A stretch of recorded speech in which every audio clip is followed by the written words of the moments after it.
Foster care is a place for the animals to be who can't be here at the shelter for whatever reason. They are, for the most part, that's too young. Most of the animals that go to foster are kittens. Um, at one point last year, oh gosh, we had 358 animals in foster, most of which were kittens. Right now, there's only about about 60 in foster. So they go because they're too young, maybe they're sick, maybe they have behavior issues, maybe they just need a break from the shelter. If I go down my list I have here now, these are cats that are very uncomfortable in cages and don't do well, so they're out in a foster home. Young dogs that don't have very good manners here, so they're in foster to learn better manners and learn, basic training. There are 4 mama cats with kittens out in foster right now.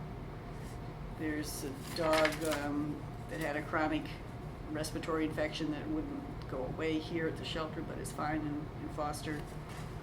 There's a cat that had diabetes that was treated and is still out in foster so we can monitor how much he eats better.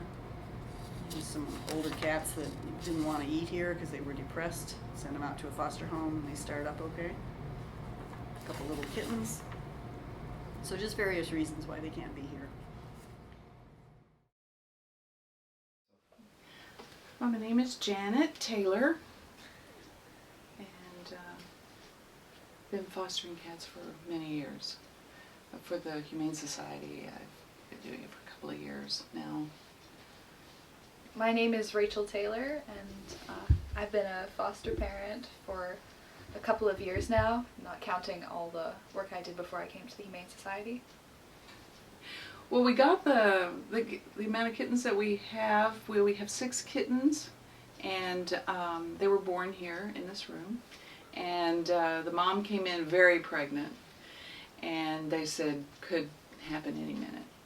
And but she waited 4 days of just eating 5 cans of cat food a day, and then 5 weeks ago, she went into labor, and my daughter Rachel was with me, and we saw the contraction, and we were like, "What is that?"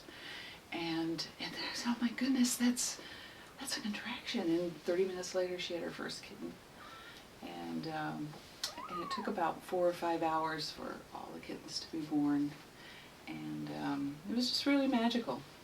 You're told that, and it is that way for most cats, that mother cats want to be alone when they're giving birth.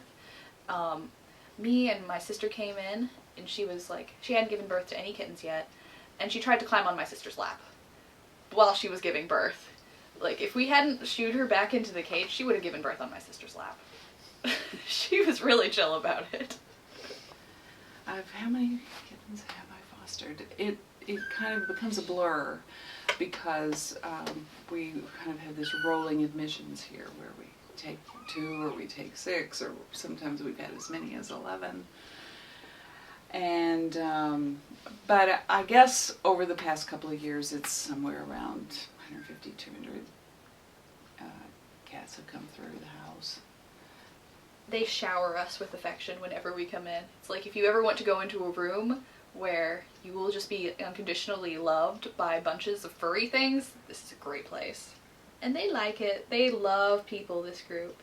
And, I mean, it's kind of unusual in some ways, because, like, oftentimes the ones with mothers are more bonded to mom at this age, but they're just as bonded to us. And they love us. Don't you? It always is hard for us to give up kittens after we've taken care of them for usually 8 weeks. And we know their personalities so individually, and we really do care about them. But, we feel like we're just a part of the process, and have to remember that when it comes time, the day to take them in. And, it seems sad at first, but then we hear about them getting adopted, and we're really happy for them. And then we get the next set, and we fall in love with them. So it is part of the process. I've heard some people say, "Nope, I don't think about it. I take them and that's it." And all I can speak for is for ourselves is that we do really fall in love with them. The foster program at the Humane Society is so strong, and working with Ann Edwards, who's the coordinator, and Dr. Julie, who is the vet we see for the kitten program, for the foster program. They're just so warm, and they're great to work with, and it's just fun to see them, talk to them, and work with them. And also any problems that we have.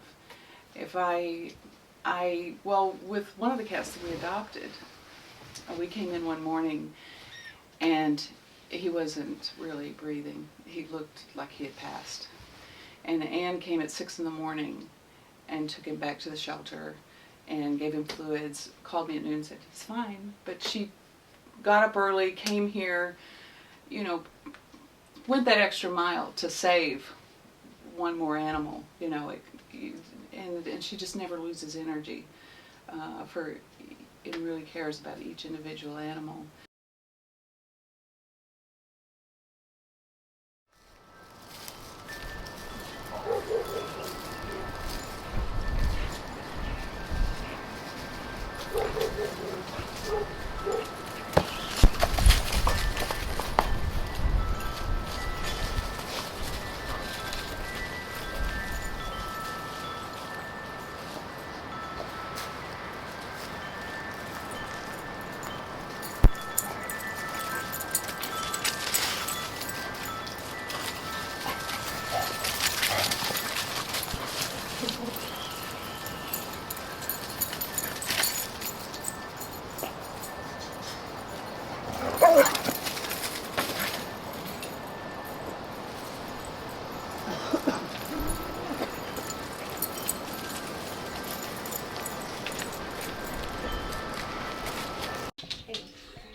No.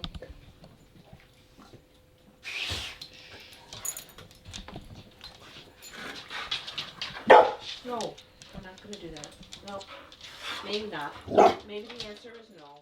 I'm Monica Dressler, and I've been fostering for over 5.5 years. And this is Roxanne, and she's my current foster, and she's been with me just over a week. Roxanne is number 30.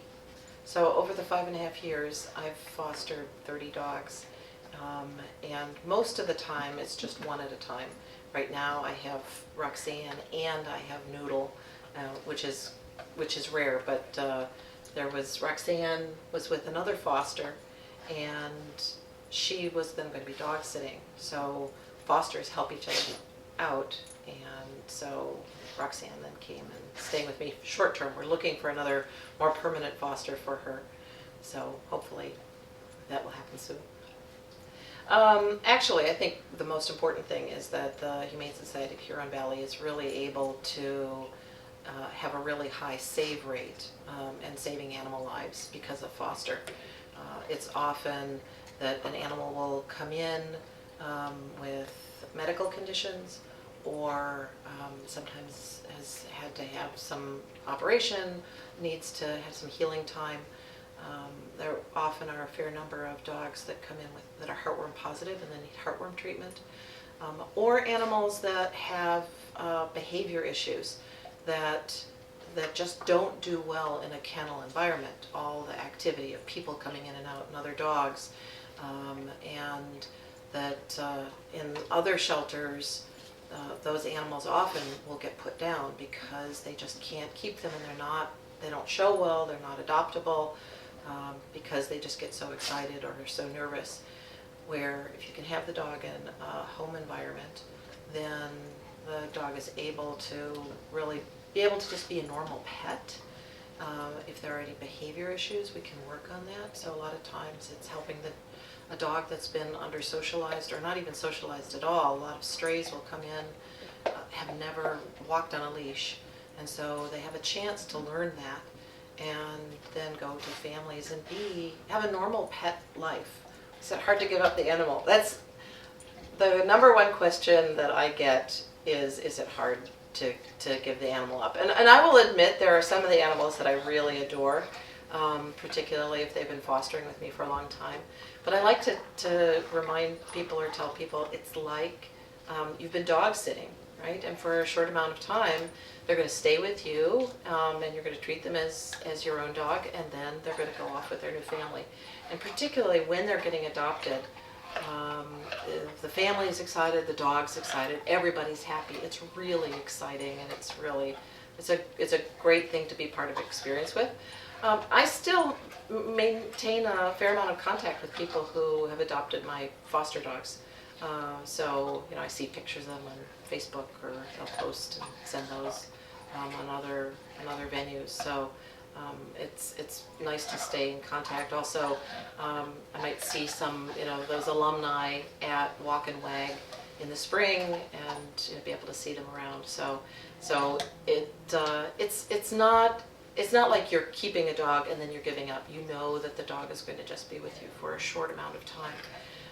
But the reward, I think, is more important. That here's a dog that really needed you, and you were able to provide that environment, and that is the best thing. That's more important than, if you're sad when the dog is gone. Does it take a special kind of person to be a foster?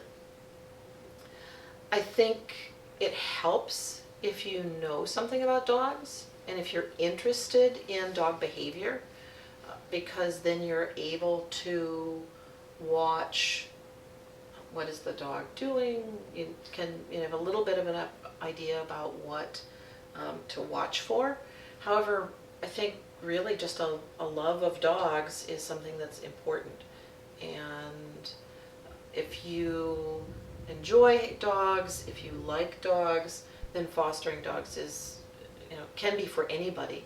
And the more behaviorist dog training type activities, or how to deal with a dog who gets nervous around people, or how to manage an anxious dog, those are things that people can learn.